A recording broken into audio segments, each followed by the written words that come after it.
In today's video, we have a horrifying discovery. Severed body parts found scattered across multiple locations. What followed exposed a deadly gang, violence, betrayal, and a dealer trying to get out. This is Curios&Spiritual. Let me take you through the case, the police investigation, and the trial.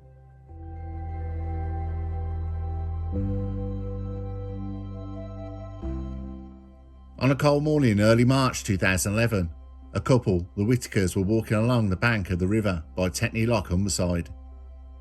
Mr. Whitaker spotted what he thought was a mannequin foot and a lower leg sticking out of a bag. There was a brown sock on the foot, and he could also see a couple of inches of leg. Mr. Whitaker looked at the leg through his binoculars and saw hairs on it. He telephoned the police on 999 to report his concerns. The gruesome discovery was a severed human leg floating near the bank, triggering one of the most extensive police murder investigations the region has ever seen. Within 24 hours, a second limb, an arm, was discovered by a fisherman tangled in the reeds downstream. As investigators intensified their search, more body parts surfaced in various locations, including another leg near a drainage outlet and a torso wrapped in plastic found in a wooded area near Scunthorpe. The torso appeared to have been hastily wrapped in industrial plastic with burn marks, suggesting an attempt to destroy forensic evidence, before the perpetrators ultimately abandoned it. Days later, another severed arm was located in Botsfield Beck, further supporting the theory of a calculated disposal effort. Finally, the most crucial and harrowing discovery came: a severed head found in a drainage ditch near Brigg, confirming beyond doubt the identity of the victim and providing forensic specialists with the evidence they needed to assess the manner of his death. The head, showing signs of severe blunt force trauma, became the most critical piece of evidence in determining the nature of the victim's final moments. Investigators noticed that the precision of the dismemberment suggested a disturbing level of premeditation and expertise, leading them to suspect that the killers had either prior experience or external assistance in disposing of the remains. Further searches revealed singed fragments of clothing and partially melted plastic, supporting the theory that the perpetrators initially attempted to burn the remains before deciding to dispose of them in separate locations. The presence of cleaning chemicals on the body parts further indicated efforts to remove forensic evidence, but despite these attempts, investigators managed to trace key forensic links to the crime scene. The body was identified as Adam Vincent from Grimsby, who had been reported missing not long after his disappearance.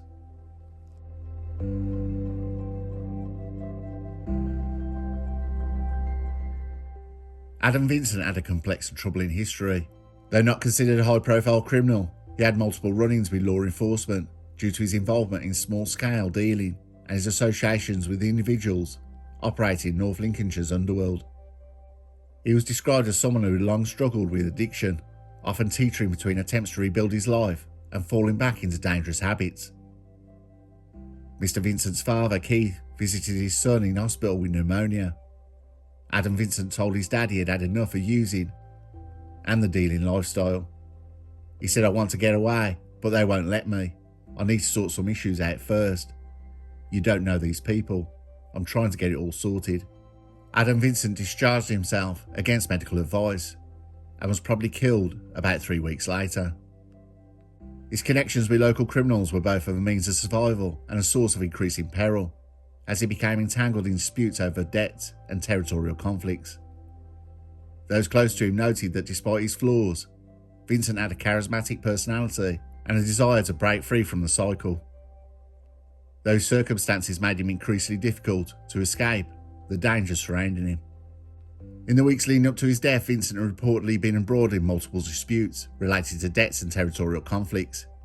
Reports suggested that he may have either double-crossed key associates or failed to settle substantial debt, leading to mounting tensions. Some sources claim that he'd been warned repeatedly about the consequences of his actions, but he either underestimated the threats or believed he could navigate the dangerous landscape of the criminal underworld. He lived in a bungalow in Grimsby with other dealers and dealt and used products he sold. But the reason Adam was murdered was the Griffiths, a nasty family of dealers. Adam did small time dealing on their behalf, but the Griffiths believed Adam had taken products and money from the gang network, an amount of £5,000. The leader of the gang, Lee Griffith, believed Adam Vincent had also given information to the police. He was lured to an address on Southfield Road. The four men responsible for Vincent's brutal murder, Lee Griffith, his stepson Mark Jackson, and his sons Luke Griffith and Thomas Griffith, had a long history of violent and criminal behaviour. The Griffiths family was well known to police due to their extensive involvement in organised crime, including trafficking product, violent assaults and intimidation tactics. Lee Griffiths, the dad, the eldest son of the group, was considered the ringleader and had a track record of violent offences, including previous convictions for assault and extortion. Luke Griffiths, his younger brother, was an enforcer with their criminal network, often handling debt collection through threats and physical violence. Thomas Griffiths, their cousin, was notorious for his unpredictable and sadistic nature, frequently boasting about acts of extreme brutality. The trio operated with a reputation of fear, using calculated violence to maintain their influence over the local underworld. Adam Vincent had been lured to the house under the pretense of resolving a financial dispute. Instead, he was met with extreme violence. Forensic evidence later revealed that Vincent had been beaten with blunt objects before being strangled to death. After his murder, the killers meticulously dismembered his body in an attempt to make it unidentifiable and scatter the remains across multiple locations. The killer's decision to burn some of the evidence before ultimately abandoning the remains suggested a level of desperation, possibly due to the mounting pressure of it taking too long.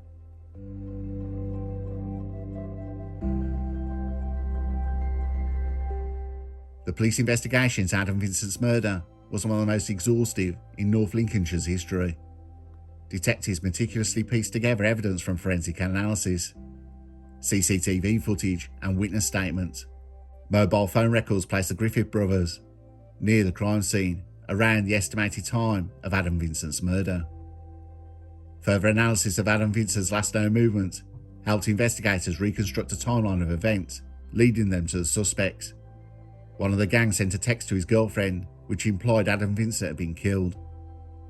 Thanks to CCTV, though, from a nearby property at Tetney Locks, officers were able to rule out all movements of people and vehicles except for a white rental van. An appeal featured in the local news asking people if they'd seen the rental van prior to March the 3rd. A huge response, and officers quickly detected the van, and a forensic examination revealed samples of body remains had been in the van, although it had been cleaned.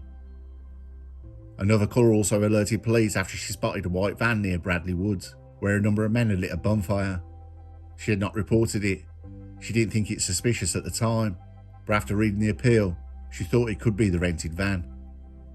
One key breakthrough came when forensic experts matched bloodstains found at the murder house site to Adam Vincent.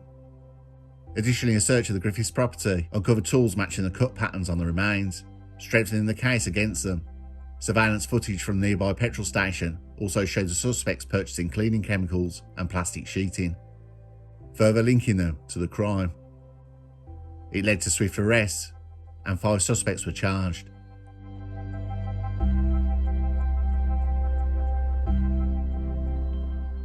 The trial was one of the most shocking in North Lincolnshire's legal history. The prosecution presented overwhelming evidence, including graphic forensic reports detailing the extent of Adam Vincent's injuries and dismemberment process. Mobile phone records placed the suspects at key locations, while the prosecution provided chilling accounts of Adam Vincent's final moments. The court also heard forensic evidence linking bloodstains found at the crime scene to Vincent, as well as DNA traces recovered from the tools used in his murder. CCTV footage from nearby streets also showed the suspects making trips to dispose of the evidence, further implicating them. A few days before Adam Vincent was killed, Thomas Griffith was seen to punch him in the face in the house, and Luke Griffiths kicked him in the side, while his father held a knife to Adam Vincent's throat. The victim was later seen in pain, and by February 26 was described as having a shocking appearance by witnesses at the supermarket. He was walking with a limp and had cuts all over his face. His facial expression, according to a security guard, was one of terror. The court heard how Lee Griffiths was becoming paranoid about Class A going missing from the house and suspected Adam Vincent of stealing it. The court also heard that as early as January, Adam Vincent was seen with a black eye and Thomas Griffiths was bragging about he shot him. Pellets matching a rifle found in the house were found in Adam Vincent's body.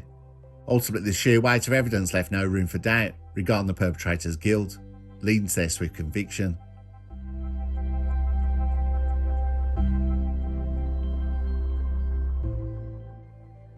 Given the level of violence and premeditation, the sentences were severe, and the years given were the minimum terms. Lee Griffiths was sentenced to 32 years in prison. Luke Griffiths was sentenced to 26 years in prison. Thomas Griffiths was sentenced to 27 years in prison. Mark Jackson got 29 years for his role in the murder. Matthew Froh, 31 years old, also from Grimsby, was acquitted of murder, but he was convicted of causing grievous bodily harm, perverting the course of justice, and conspiracy to supply Class A. He was jailed for 15 years, and he is now released. Andrew Lusher, who hired the van for the gang, was acquitted of all charges. After an appeal, the sentences were cut for the convicted. Lee Griffiths' 32-year sentence was reduced to 30 years. Luke Griffiths' term was cut from 26 years to 23 years. Thomas Griffiths' sentence was reduced from 27 years to 25 years. And Jackson's minimum term was reduced from 29 years to 25 years.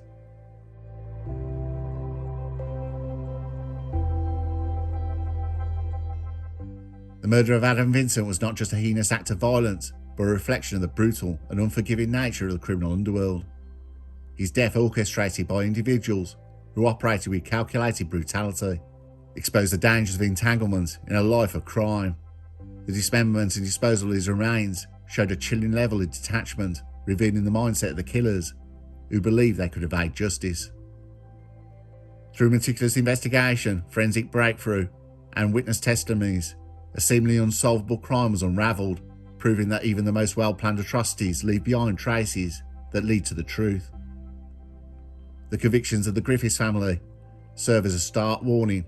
No matter how deeply embedded criminals may be within a network of violence, justice has a way of catching up. However, justice does not undo tragedy. For Adam Vincent's father, he was devastated. He recalled his son's artistic talents and hopes he had that one day he'd be an artist. Adam Vincent continued his interest in art. His renowned drawing skills earned him the respect of Grimsby businessmen and shoppers as he created tattoo designs and completed portraits for strangers who saw his work. The promise of a different future was cut short by an act of unimaginable cruelty. His story serves as the perils of crime, loyalty misplaced in dangerous alliances, and the irreversible consequences of choices made in the shadow of violence. In the end, while the law delivered justice, it could never restore what has been lost.